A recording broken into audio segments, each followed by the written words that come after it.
Om Swastiastu, terima kasih atas kesempatan yang telah diberikan kepada kelompok kami. Di sini, kami kelompok 9 akan mempresentasikan hasil kerja kami terkait materi kurikulum SMA dan kurikulum SMK.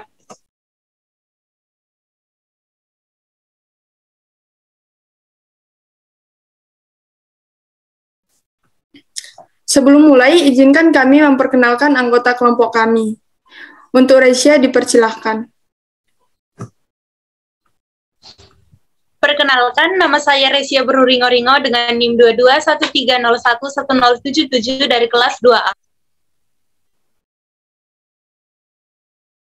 Perkenalkan, nama saya Campa Febriana Sanggra Pramono dari kelas 2B dengan NIM 2213011017. Perkenalkan, nama saya Niputri Gita Purnama Putri dengan NIM 2213011043 dari kelas 2B. Kenalkan, saya Loganga Sendari dengan NIM 2213011099 dari kelas 2B. Perkenalkan, nama saya Kadek Dwi Satya Lestari dengan NIM 2213011059 dari kelas 2C. Perkenalkan, nama saya Niwaya Niliantari dengan NIM 2213011055 dari kelas 2D. Perkenalkan, nama saya Frisilia Bersinurat dengan NIM 2213011060 dari kelas 2D. Perkenalkan, nama saya Ica Metasya Beruginting dengan NIM 2213011061 dari kelas 2E.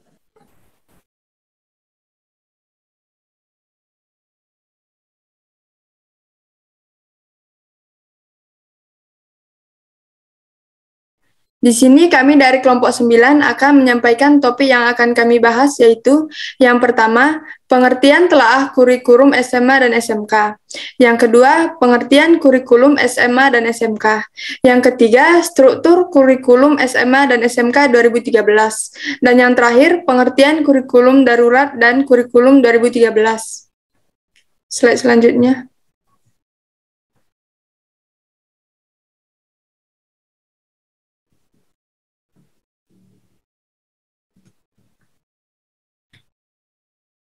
Nah, di sini saya akan membahas mengenai pengertian telaah kurikulum. Telaah kurikulum sendiri merupakan seperangkat rencana dan pengaturan tentang kompetensi dan hasil belajar yang harus dicapai siswa, penilaian kegiatan belajar mengajar, dan pemberdayaan sumber daya pendidikan dalam pengembangan sekolah. Kurikulum umumnya meliputi komponen-komponen utama seperti tujuan kurikulum, komponen isi atau bahas, komponen strategi pelaksanaan, dan komponen evaluasi. Selanjutnya,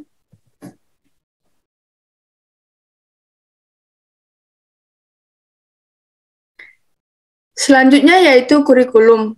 Pengertian kurikulum adalah the heart of education yang memuat tentang apa yang akan diajarkan guru atau apa yang akan dipelajari siswa bagi pengembangan diri tiap siswa sesuai dengan tujuan pendidikan. Pada mulanya, kurikulum pendidikan dan latihan oleh orang tua terhadap anak masih sangat sederhana atau hanya ada dalam kepala masing-masing orang tua dengan tujuan mengajarkan nilai-nilai budaya masyarakat seperti apa adanya pada waktu tersebut. Sekian materi dari saya, materi selanjutnya akan dibahas oleh rekan saya.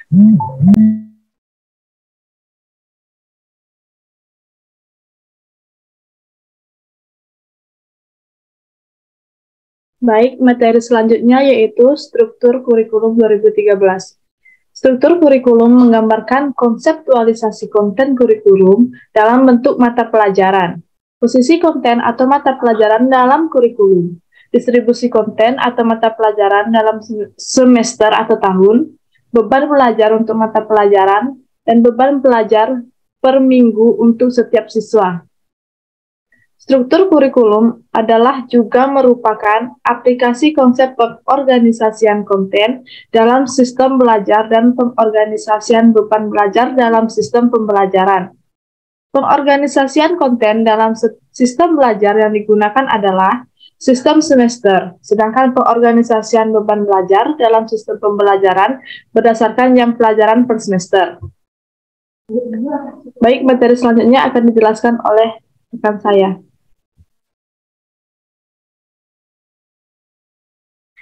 Di sini saya akan menjelaskan struktur kurikulum SMA. Yang pertama ada kelompok mata pelajaran wajib, yaitu kelompok A dan kelompok B.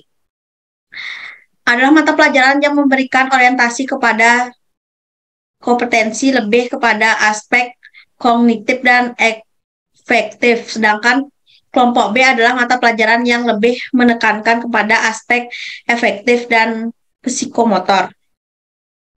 Yang kedua adalah kelompok mata pelajaran perminatan terdiri dari tiga kelompok, yaitu perminatan matematika dan sains, perminatan sosial, dan perminatan bahasa.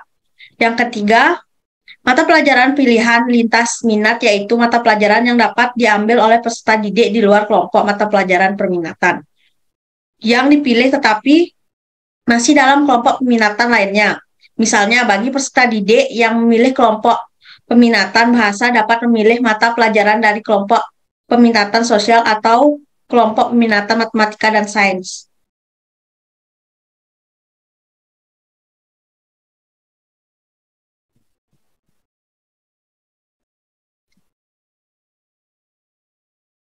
Yang keempat yaitu mata pelajaran pendalaman dimaksud untuk mempelajari salah satu mata pelajaran dalam kelompok peminatan untuk persiapan ke perguruan tinggi.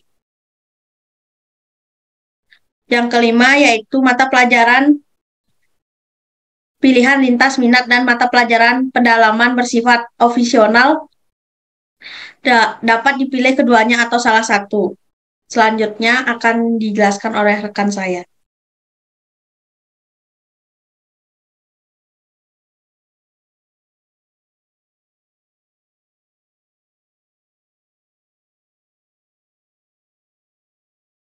Baiklah, di sini saya akan menyampaikan mengenai struktur kurikulum SMK, khususnya pada kompetensi inti. Kompetensi inti dirancang sesuai dengan usia siswa pada kelas tertentu. Melalui kompetensi inti, integrasi vertikal berbagai kompetensi dasar pada kelas yang berbeda dapat dipertahankan. Rumusan kompetensi inti menggunakan notasi sebagai berikut. Yang A, kompetensi inti 1 untuk kompetensi inti sikap spiritual.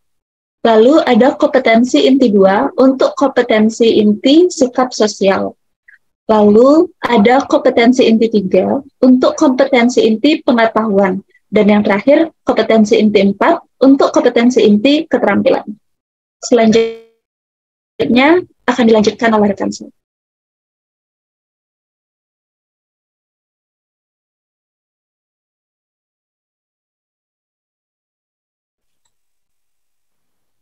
Untuk materi yang selanjutnya, yang B itu ada mata pembelajaran.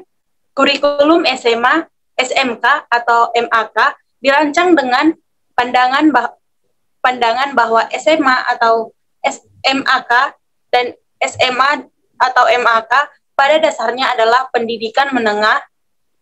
Pembedanya hanya pada penyesuaian minat siswa saat memasuki sekolah menengah.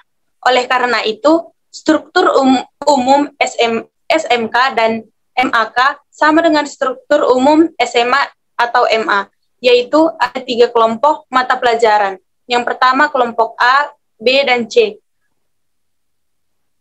Peraturan Pemerintah Nomor 17 Tahun 2010 tentang penyelenggaraan dan pengelolaan pendidikan, Pasal 80 menyatakan bahwa 1. Penjurusan pada SMK, MAK, atau bentuk lain yang sederajat berbentuk bidang keahlian. Kedua, setiap bidang keahlian sebagaimana dimaksud pada ayat pertama dapat terdiri atas 1 atau lebih program studi keahlian. Yang ketiga, setiap program studi keahlian sebagaimana dimaksud pada ayat kedua dapat terdiri atas 1 atau lebih kompetensi keahlian. Untuk materi selanjutnya akan dibahas oleh rekan saya.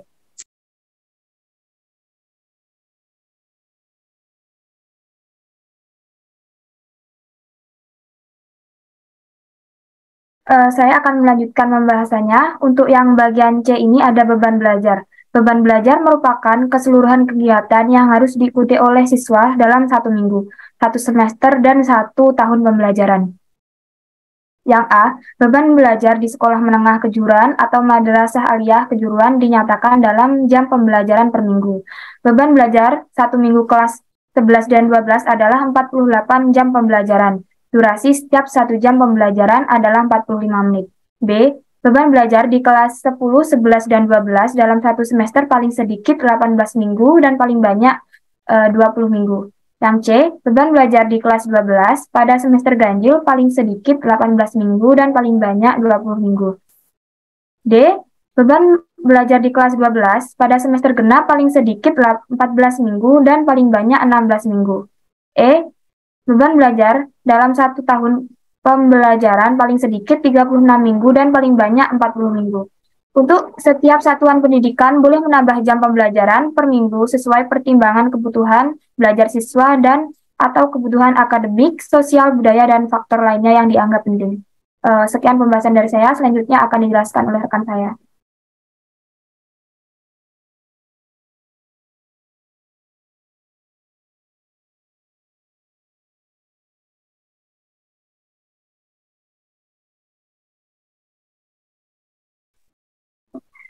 Baik, selanjutnya yang bagian D yaitu kompetensi dasar. Kompetensi dasar dirumuskan untuk mencapai kompetensi inti. Rumusan kompetensi dasar dikembangkan dengan memperhatikan karakteristik siswa, kemampuan awal, serta ciri dari suatu mata pelajaran.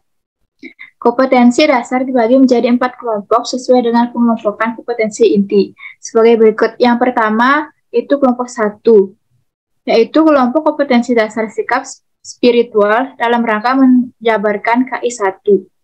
Kelompok 2 yaitu kelompok kompetensi dasar sikap sosial dalam rangka menjabarkan KI 2. Yang kelompok 3 yaitu kelompok kompetensi dasar pengetahuan dalam rangka menjabarkan KI 3. Dan kelompok 4 yaitu kelompok kompetensi dasar keterampilan dalam rangka menjabarkan KI 4. Dalam pembelajaran di SMK, setelah masuknya K13, dapat dilihat dari yang pertama yaitu proses penyampaian materi dari tenaga pendidik atau proses ceramah. Yang kedua yaitu proses diskusi oleh peserta didik, yaitu pemberian materi yang harus didiskusikan dan mencari pemecahannya. Yang ketiga yaitu proses presentasi dari hasil diskusi oleh peserta didik. Dari proses-proses tersebut, pendidikan kejuruan atau SMK dengan K13 dapat berjalan lancar jika siswa SMK dapat membuat sesuatu produk atau barang yang dibuat dari hasil kreativitas dan inovasi yang mereka gali dalam pembelajarannya. Karena dalam pembelajaran K13, siswa dituntut aktif dalam pembelajaran. Selanjutnya akan dilanjutkan oleh rekan saya.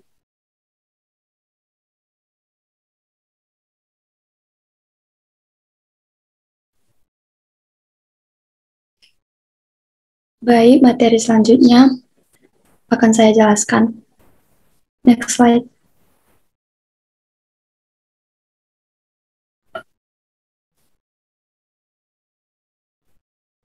Materi selanjutnya yaitu kurikulum darurat.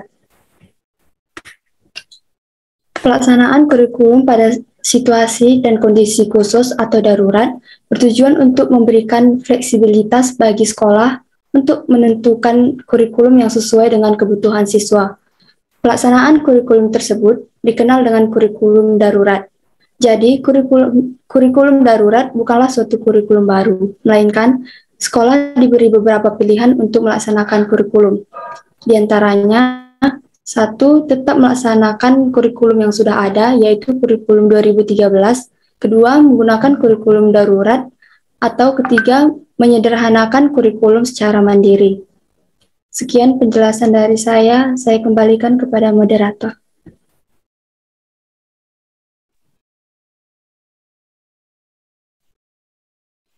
Sekian presentasi dari kelompok kami. Jika ada salah kata atau kurang berkenan, kami mohon maaf. Kami tutup dengan Paramesanti Om Santi Santi Santi Om. Terima kasih.